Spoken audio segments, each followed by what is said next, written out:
Hello everyone, welcome back to my channel. Last video में chapter number 4 हो गया। इस वीडियो में हम चैप्टर नंबर 5 करेंगे। आपको मेरे नोट्स कैसे लग रहे हैं प्लीज़ मुझे कमेंट करके ज़रूर बताना कि आपको मेरे नोट्स अच्छे लग रहे हैं या मेरी कहीं राइटिंग में कोई दिक्कत आ रही है, कहीं कुछ समझने में दिक्कत आ रही है। प्लीज़ मुझे कमेंट करके, अगर आप मुझे बताओगे नहीं तो मुझे कैसे पता चलेगा कि आपको यहाँ समझ नहीं आ रहा है। अगर समझ आ रहा है तो फिर मुझे ये बताओ कि हाँ आपको समझ में आ रहा है।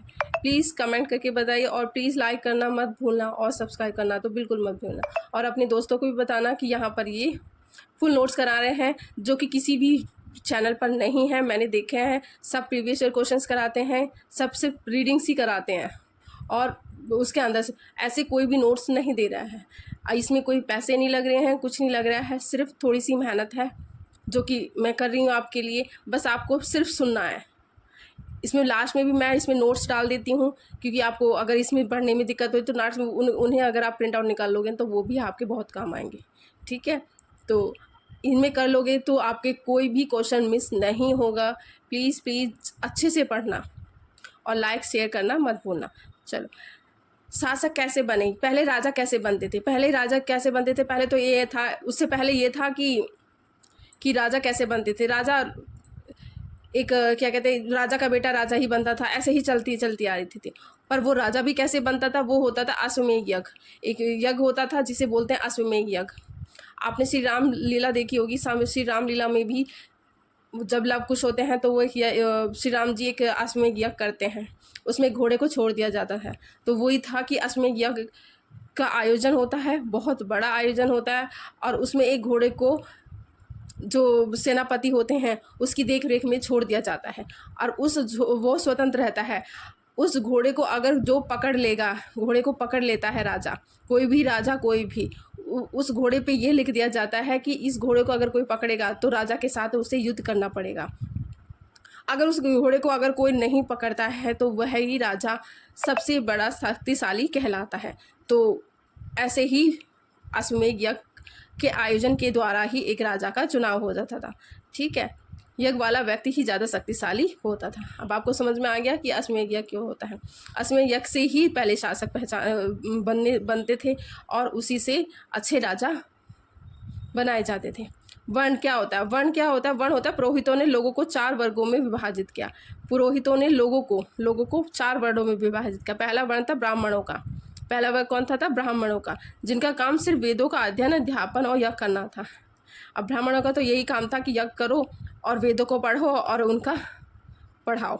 दूसरा स्थान था शासकों का, जिन्हें क्षत्रिय कहा जाता था। क्षत्रिय वह होते हैं जो युद्ध करते हैं, जो राजा होते थे जैसे। अब वो दूसरे राजा से, जो प्रजा परेशान हो रही है उसकी देखरेख के लिए कहीं ना कहीं किसी दूसरे राजा से युद्ध करते थे, उन्हें बोलते थे क्षत्रिय।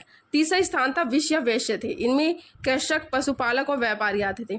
तीसरा स्थान किसका था? वेश्य या वैश्य थे, जिनमें कृषक आते थे, किसान, पशुपालक आते थे, और व्यापारी आते थे जो बिजनेस करते हैं। ठीक है, चौथा स्थान था शूद्रों का। चौथा स्थान क्या था? शूद्रों का। इनका काम अन्य 3 वर्णों की सेवा करना था। चौथा स्थान किसका था? शूद्रों का, जो कि इन तीनों की सेवा ही करते थे।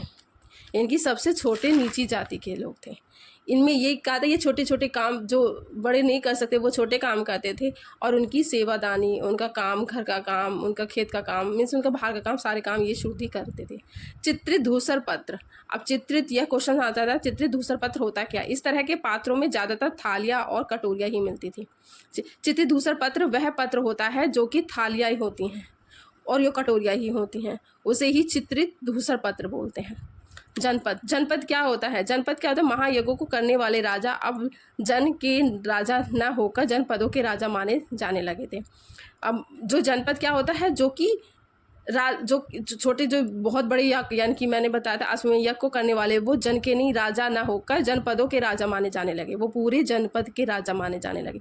जनपद का शाब्दिक अर्थ है जन के बसने की जगह होता है। जनपद का शाब्दिक अर्थ क्या होता है? जन के बसने की जगह। पुरातत्वविदों ने इन जनपदों की कई बस्तियों की खुदाई की। पुरातत्वविदों ने क्या करा था? जनपदों की बहुत सारी बस्तियों की खुदाई की, जैसे दिल्ली में पुराना किला। अब ये किसने खुदाई करी थी? पुरातत्वविदों ने। और ये की थी जनपदों की थी। उत्तर प्रदेश में मेरठ के पास हस्तनापुर, एटा के पास अतरंजी खेड़ा। ठीक है, ये लोग मिट्टी के बर्तन भी बनाते थे और कुछ धूसर और कुछ लाल रंग के होते थे। ये क्या कहते थे, कुछ धूसर और लाल रंग के होते थे। अब जो कि एक प्रकार का बर्तन होता है, चित्रित धूसर के रूप में माना जाता है। मैंने आपको बताया था ये थालियाँ पत्री यानी कि बर्तन होते हैं। चित्रित धूसर पत्र जो था वो क्या था, एक क्या क्या बर्तन होते हैं, एक प्रकार का बर्तन है। अभी क्वेश्चन यहाँ से आ सकता है कि धूसर क्या होता है। धूसर क्या होता है, मिट्टी का बर्तन होता है और वह कुछ लाल रंग का भी होता है। और ये चित्रित धूसर पत्र के पात्र क्या होता है, यह भी क्या होता है, एक बर्तन होता है मिट्टी का। ठीक है। महायज्ञ, महाजनपद, जनपद था और महाजनपद। अब जनपद के बाद ही महाजनपद। जो जनपद ज़्यादा महत्वपूर्ण हो गए थे उन्हें बाद में महाजनपद कहे जाने लगे। अधिकतर महाजनपदों की एक राजधानी होती थी, कई राजधानियां में किलेबंदी की गई थी।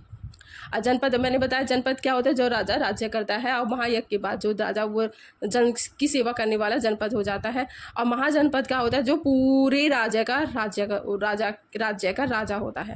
ठीक है, वो महाजनपद होता है। उनकी एक राजधानी होती थी, जो है उसके भी राजा होते थे। किलेबंदी की गई थी, राजधानियों में किलेबंदी की, यानी कि वो क्या करते थे, किलेबंदी का मतलब होता है वो ऊंची ऊंची इमारतें बना देते, ऊंची ऊंची दीवारें बना देते थे, जिससे कि यहाँ से बाहर कोई ना आ सके, ना बाहर से यहाँ कोई आ सके, और ना कोई दूसरा राजा इस पर आक्रमण कर सके।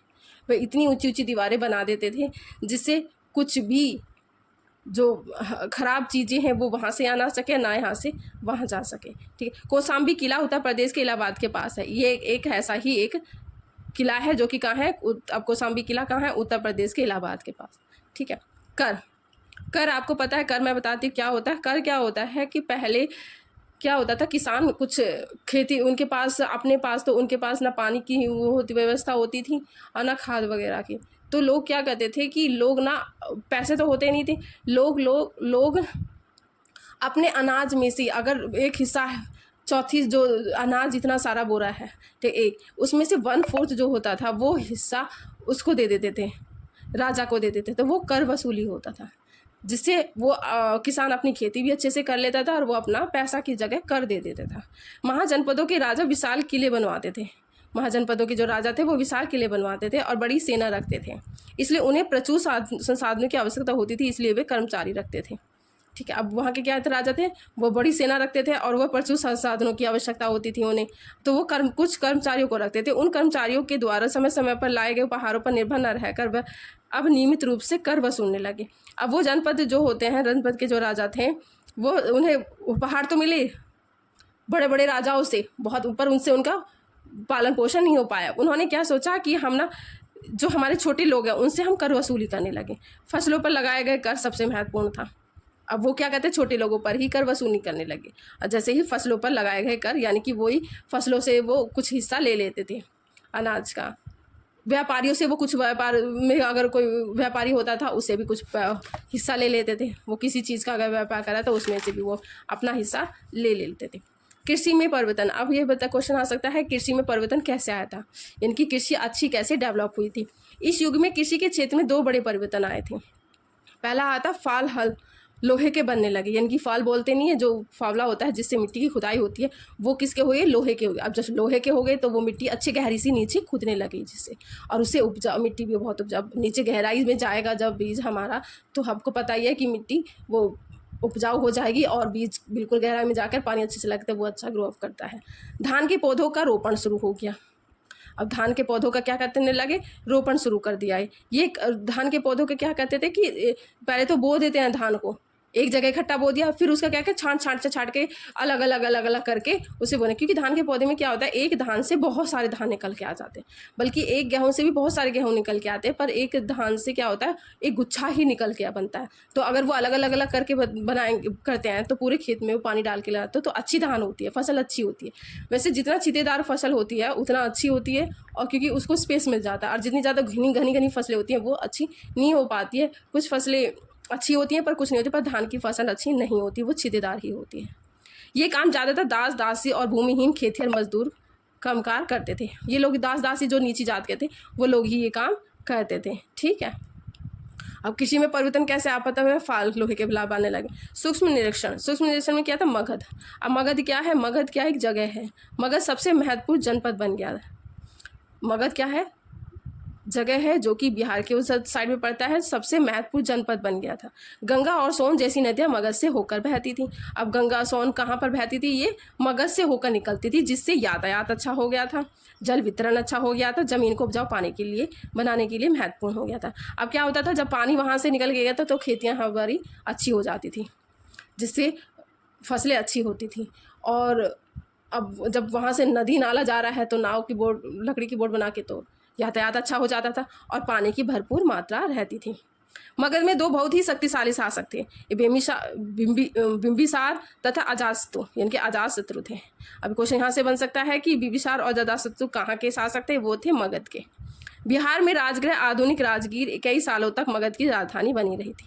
बिहार में जो राजगृह है वह कौन था? राजगीर, जिसे बोलते कई सालों से मगध की क्या बना रही? राजधानी बनी रही थी। बाद में वो पाटलिपुत्र यानी कि पटना का राजधानी बन गया था। अब किसकी है वो राजधानी? पटना की। ठीक है। अब जैसे मगध था ऐसे ही वज्जी था, और वज्जी क्या था? मगध के नज़दीक वज्जी राज्य था। मगध के जस्ट नज़दीक क्या था? वज्जी राज्य था, जिसकी राजधानी वैशाली बिहार थी। क्या थी जिसकी राजधानी? अब क्वेश्चन यहाँ से बनता है कि मगध के नज़दीक कौन सा राज्य था? वो था वज्जी राज्य। और वह किसकी राजधानी थी? वो इसकी राजधानी क्या थी? उसकी थी वैशाली और बिहार थी। यहाँ एक अलग किस्म की शासन व्यवस्था थी जिसे गण या संघ कहते हैं। अब यहाँ अलग प्रकार की एक शासक व्यवस्था थी। यहाँ के लोग अलग ही प्रकार का शासन करते थे। गण यानी कि गण शब्द का प्रयोग कई सदस्यों वाले समूह के लिए किया जाता है। गण उसे बोलते हैं जिसमें बहुत सारे सदस्य होते हैं, और संघ का प्रयोग अथवा संगठन या सभा होती थी। अब वजी संघ में क्या होता था कि सब लोग बैठे हुए हैं, सब अपनी बातचीत करके क्या कहते हैं, आपस में बातचीत करके किसी चीज़ का उत्तर निकालते थे, किसी चीज़ का सॉल्यूशन ढूंढते थे। उसमें यह था, पर उसमें क्या था कि औरतों को शामिल नहीं किया जाता था।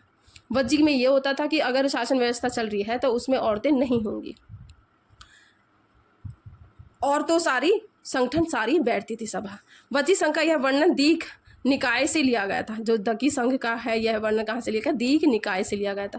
दीघ निकाय एक प्रसिद्ध बौद्ध ग्रंथ है। ये क्या है? दीघ निकाय क्या? एक प्रसिद्ध बौद्ध ग्रंथ है जिसमें बुद्ध के कई व्याख्यान दिए गए हैं। आप क्वेश्चन यहाँ से बनता है वज्जी संघ का वर्णन किस में गया? दीघ निकाय से लिया गया था। और दीघ निकाय क्या है? एक प्रसिद्ध बौद्ध ग्रंथ है, बौद्ध ग्रंथ। ठीक है, आपको समझ आया? अगर कोई दिक्कत आ रही है, मैं इसकी फ़ोटो क्लिक करके अभी सेंड कर देती हूँ, इसी में वीडियो में देखना, आपको इसमें समझ में आएगा। ठीक है, पढ़ना देखना, इससे क्वेश्चंस आते हैं, सिर्फ आप सुन लिया करो। सुनने से ही अगर कई बार सुनोगे आपको इसमें से भी याद हो जाएगा। लेटे सुन लिया करो, कहीं कुछ वर्क कर रहे हो तब सुन लिया करो। उससे भी मुझे पता है आज की लाइफ में सब लोग बिजी हैं, किसी के पास टाइम नहीं है, पर सीटेट करने के लिए ये तो भाई थोड़ी मेहनत तो आपको भी करनी ही पड़ेगी, नहीं तो फिर सीटेट क्लियर नहीं हो पाएगा। क्योंकि क्वेश्चन यहीं से आ रहे हैं, अंदर से आ रहे हैं, सीटेट बहुत मुश्किल हो रहा है। थोड़ा क्या हो रहा है कि रीज़न बेस्ड क्वेश्चन ज़्यादा आ रहे हैं, इसलिए कह रही हूँ तो क्वेश्चन को डीप में पढ़ना पड़ेगा हमें। इसलिए नोट्स बना के पढ़ोगे तो जल्दी हो जाएगा। और मैं चैप्टर वाइज डेली डालती रहूँगी। तो अभी हमारा दिसंबर में है तो अभी टाइम है, तो हम कर लेंगे कवर, चिंता मत करो। मैं आपका पूरा, अगर लास्ट मोमेंट हो गई तो मैं एक दिन में 2 वीडियो भी डाल दूँगी। पर ये मत सोचना कि हम थोड़ा पढ़ रहे हैं, हम थोड़ा पढ़ रहे हैं, हम थोड़ा नहीं पढ़ रहे हैं, कंसिस्टेंसी के साथ पढ़ रहे हैं, हम थोड़े में भी बहुत कुछ कर लेंगे। फिर बाय बाय, टेक केयर।